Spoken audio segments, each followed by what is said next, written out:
भोला सब दुख काटो महाराज 9 दिन में एक दिन अगर घर में ज्यादा बीमारी फैल रही हो, कोई ना कोई बीमार पड़ रहा हो, तो 1 लोटा पानी सुबह स्नान कर कर घर के चारों तरफ घुमाकर नीम के पेड़ के नीचे नवरात्र में डाल देना। महाराज 3 या 4 दिन लगेंगे, आराम लगना चालू हो जाएगा, घर से रोग दूर हो जाएगा। शिव महापुराण की कथा कहती है, देवी भागवत कहती है कि माता का 9 दिवस तक स्थान नीम के पेड़ के नीचे रहता है। इसलिए आज भी दक्षिण दिशा में देवी की मूर्ति नहीं बिठाते, नीम के पेड़ को साड़ी पहनाते हैं, नीम के पेड़ का ही मांग भरकर मंगलसूत्र पहनाकर नीम के पेड़ का ही श्रृंगार होता है और नीम के पेड़ की ही पूजन होती है। दक्षिण दिशा में माता की मूर्ति विराजमान नहीं करते नवरात्र में नीम के वृक्ष की पूजन करते, क्योंकि देवी भागवत में स्पष्ट कहा गया, नवरात्रि तक मां जगत जननी जगदम्बा 64 योगिनियों के साथ में नीम में विराजमान हो जाती। 64 योगिनी। घर के अंदर बैठकर आप 27 मनके की माला जप रहे हो, घर के अंदर बैठकर 30 मनके की माला जप रहे हो, घर के अंदर बैठकर 108 मनके की माला जप रहे हो। आप जितने भी मनके की माला घर के अंदर बैठ रहे हो और जप रहे हो, उसका पुण्य आपको प्राप्त होगा, मना नहीं है, मिलेगा। पर रुपये में से 54, रुपये में से कितना मिल रहा है? 54, 25%।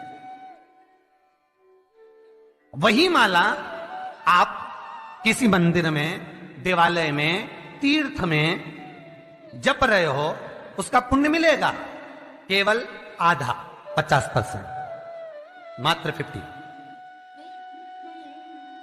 महाराज वही माला आप यदि पीपल, आंवला, समी, बेलपत्र, इन वृक्ष के नीचे अगर आप एक माला को लेकर बैठे हो और बिना आसन के, समी के वृक्ष के नीचे आप कोई मंत्र जप रहे हो, कोई बेलपत्री के पेड़ के नीचे मंत्र जप रहे हो, कोई आंवले के पेड़ के नीचे मंत्र जप रहे हो, किसी पीपल के वृक्ष के नीचे मंत्र जप रहे हो, तो वहां आसन लगाने की जरूरत नहीं होती। बिना आसन के अगर आपने एक माला का एक मन का भी अगर जपा है, शिव महापुराण कहती है, विष्णु पुराण कहती है कि 100% पुण्य आपके खाते में उस मंत्र का फल प्रदान कर देता है। उस मंत्र का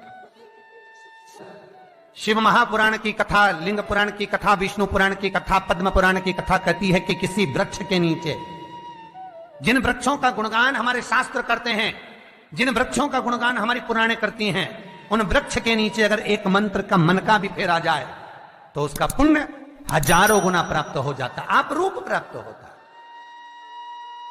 अपने आप।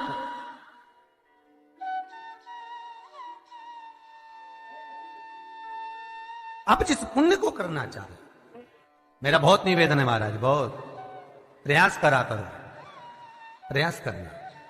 अगर हाथ के मनके की माला भी नहीं हो और किसी पीपल के पेड़ के नीचे 15 मिनट बैठने का मौका मिल गया, आंवले के वृक्ष के नीचे 5 मिनट बैठने का मौका मिल गया, किसी आंवले के वृक्ष के नीचे आप 5 मिनट बैठे हो, ओम नमो नारायण का मंत्र का स्मरण कर लो, ओम नमो भगवते वासुदेवाय का जाप कर लो, बस उसका फल 4 गुना, हजारों गुना प्राप्त हो जाता है।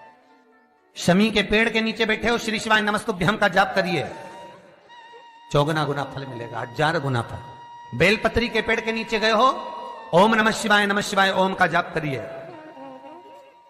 फल मिलेगा। उस फल को हमें पाना है। शिव जी का पहला पार्वती के साथ अवतारे काल और काली, महान काल और महाकाली, पहला होता। पर द्वार पर चप्पल पड़ी होने के कारणवश वो लौट कर चली जाती है। बहुत ध्यान दीजिएगा हमारा, थोड़ा सा आपको बुरा लगेगा, लग जाएगा, और शिव पुराण है, जीवन संवार देगी तो अच्छी बात है, जीवन संवार दे तो अच्छी बात। मंदिर के द्वार पर हम जब चप्पल छोड़ते हैं,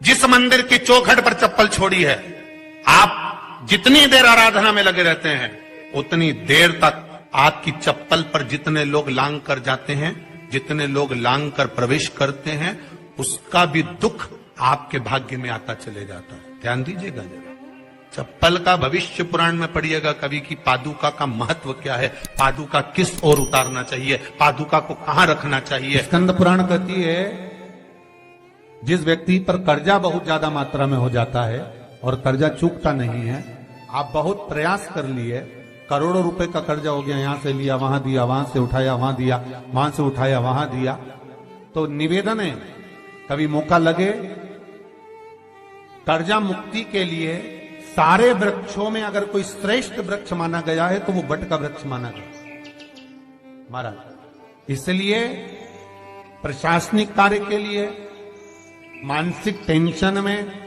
परेशानियों में बटकेश्वर महादेव का स्मरण किया जाता है। और यदि निवेदन करूंगा बहुत ज्यादा, यदि आपको कर्जा हो गया है, बहुत ज्यादा कर्जा हो गया और वो कर्जा चूक ही नहीं रहा, तो थोड़े दिन बड़ के पेड़ के नीचे आप बटकेश्वर महादेव के लिए 1 लोटा पानी, उसमें थोड़ा सा पिसा हुआ चावल पीस के गला लेना, चावल को और पीस लेना, पीस के उस पानी में मिला लेना और मिलाकर उसमें थोड़ी सी हल्दी पिसी हुई डालकर बटकेश्वर महादेव के नाम से बड़ के पेड़ के नीचे अपनी कामना कर कर जो कर्जा हुआ है उस कर्जे का भान देते हुए, स्मरण देते हुए छोड़ दीजिए। महाराज 2 या 3 सोमवार एक ही जगह पर करना, 3 सोमवार बाद वहीं से बड़ के पेड़ की थोड़ी सी जड़ उठा लाना और उस जड़ को एक कोई धागे में बांधकर या तो अपनी गले में डाल लो या अपनी जेब में पटक लो, उसको थोड़े दिन पटक कर रखना, लगभग 2 से 3 महीना पटक कर रखो। वो जड़ जैसे बड़ का पेड़ विस्तार होता है, पानी गिरे ना गिरे, जल वृष्टि हो ना हो, गर्मी पड़े ना पड़े, उसको कोई फर्क नहीं पड़ता, बड़ का वृक्ष आप रूप फैलता जाता, उसकी जड़ें अपने आप प्रबल होती है।